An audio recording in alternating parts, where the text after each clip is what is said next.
I've always been dumped because I'm not good with words. Because of that, I stayed single until I was 35 and couldn't get married. Then I met Lisa, who was 5 years younger than me. She was assigned to the sales support department where I work as a temporary employee. She's a bright woman with a lovely smile, always treating me kindly even though I'm not good at making jokes. As I was teaching her the job, I started to take an interest in her and became more and more attracted to her. It was the first time I had felt this way, and I had never been treated so kindly by a woman before.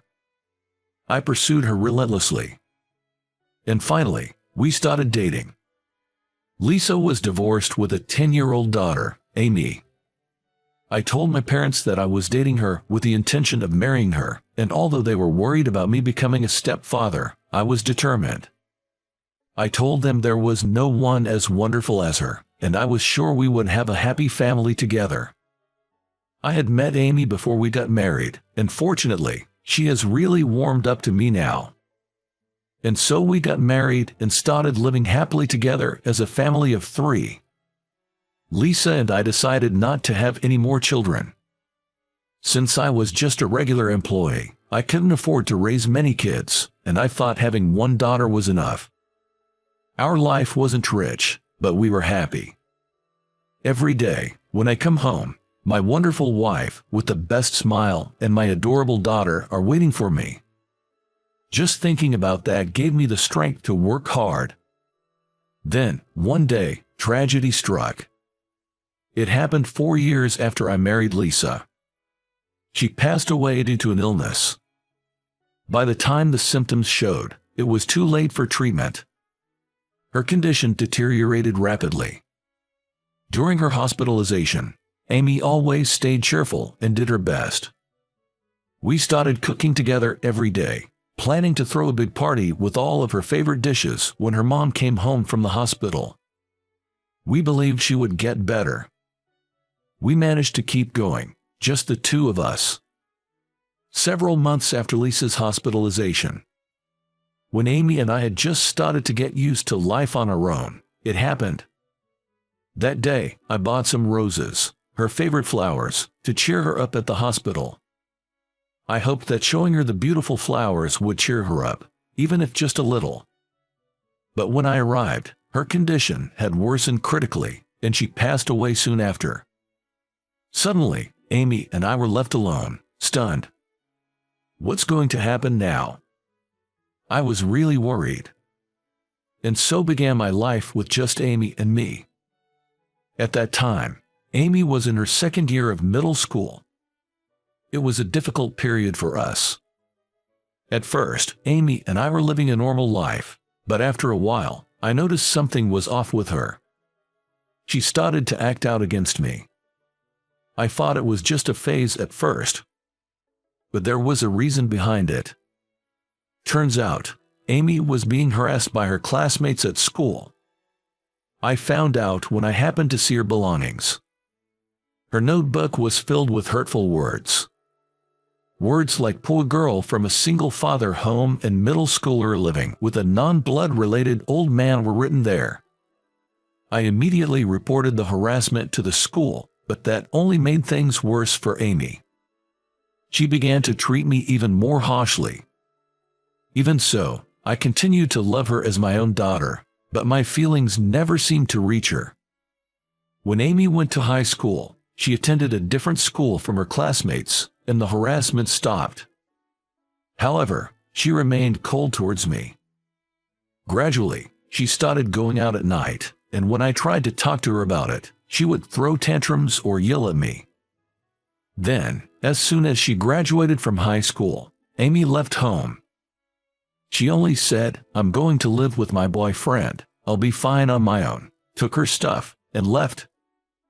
After that, she rarely answered her phone, and I only occasionally received emails saying she was doing fine. 3 years passed in the blink of an eye, just like that. During that time, Amy never once came back home. Then one day, I was ordered to go to a client's office in a different region. It was a 2-day business trip. After finishing my work for the day, it was already late afternoon. I thought about having a drink back at the hotel. I bought a can of beer and some snacks at a convenience store near my hotel. On my way back, I was lured by a delicious smell. "Oh, is that a hot dog stall? Maybe I'll buy one." "Excuse me, can I get one hot dog?" "Yes, thank you." That's when I saw something shocking.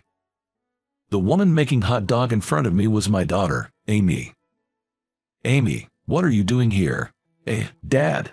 Amy looked thin, and her hair was unkempt. After a moment of surprise, she looked down and said with a bitter smile, "I'm embarrassed to be seen like this after so long. I'm shocked to see you here of all places." As I said that, Amy suddenly teared up, looking like she was about to cry. "What's wrong?" I asked in a hurry. But all she could say was, "I'm sorry."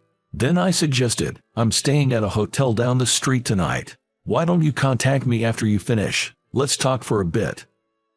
Amy just said, "Okay," and silently started making hot dog again. That night, I received a message from Amy, and we agreed to meet at a diner next to the hotel. When I arrived, Amy was already there, waving at me awkwardly. Sitting down, she seemed tense and kept looking down without saying a word. "So, how have you been? I was worried since I hadn't heard from you in a while," I asked casually. Amy looked sad and said, "I'm sorry. I guess this is my punishment for saying such terrible things to you, Dad." With that, she started to cry. Wondering what had happened, I decided to ask her about it. After leaving home, Amy had moved in with a man she was dating with the intention of marrying. He was 3 years older than her and was involved in music activities. Amy was originally a fan of his, and it seems like she had a big crush on him. However, he cheated on her with another woman, and Amy got dumped. Amy ended up spending a lot of money just to get by, and eventually ran out of savings. After being dumped by him, she couldn't focus on her job anymore and ended up quitting the company she worked for. After some time, she started working at a nearby supermarket and a hot dog stand to make ends meet. But even with that income, life was still a struggle. I was furious with that musician guy and thought about hitting him, but he had vanished, running from debt collectors, and no one knows where he is now. Amy said crying, "This is all my fault. I brought this upon myself." I told her, "What's done is done. Can't help it. There's a saying about youthful indiscretions. If you don't mind, why don't you come back home? It might be a bit easier for you there." Upon hearing this, Amy showed big tears in her eyes. "But Dad, it feels too convenient to rely on you only when I'm in trouble." Looking sad, Amy said this, and I told her, "Parents are there to be leaned on in tough times. You're my daughter, Amy, so feel free to depend on me as much as you need." Dad, thank you, I'll think about it," Amy replied, wiping her tears with a handkerchief. After that, we chatted about trivial things for a while before parting ways. As a final word, I told Amy, "You can come back home anytime." She smiled and nodded. A few months later, Amy returned home with her belongings. "I decided to come back," she said with a smile. Seeing her, I said, "Welcome back, I've been waiting for you." After that, Amy and I started living together again. It was awkward at first, but after a month, we got used to each other, and Amy even started making jokes. Her once thin body gradually became healthier. I was relieved.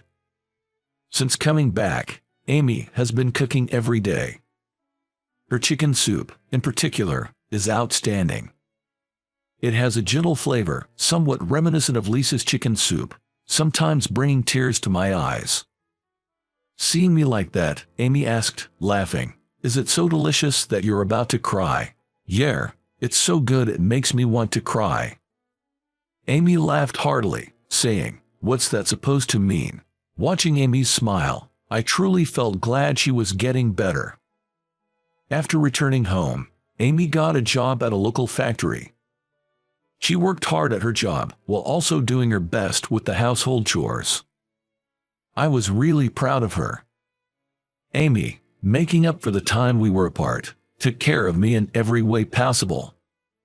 Then, one day after 10 years into this life, Amy brought her boyfriend home. It seems he's her superior from the same workplace. He was 5 years older than Amy, a calm and kind-looking man. He greeted me politely, and I instantly felt that this man could make Amy happy. He even mentioned that he was considering marrying Amy. I told him, "Please take good care of Amy." Amy, blushing, said, "Dad, it's too early for that." About 6 months later, Amy was proposed to by him, and they decided to get married.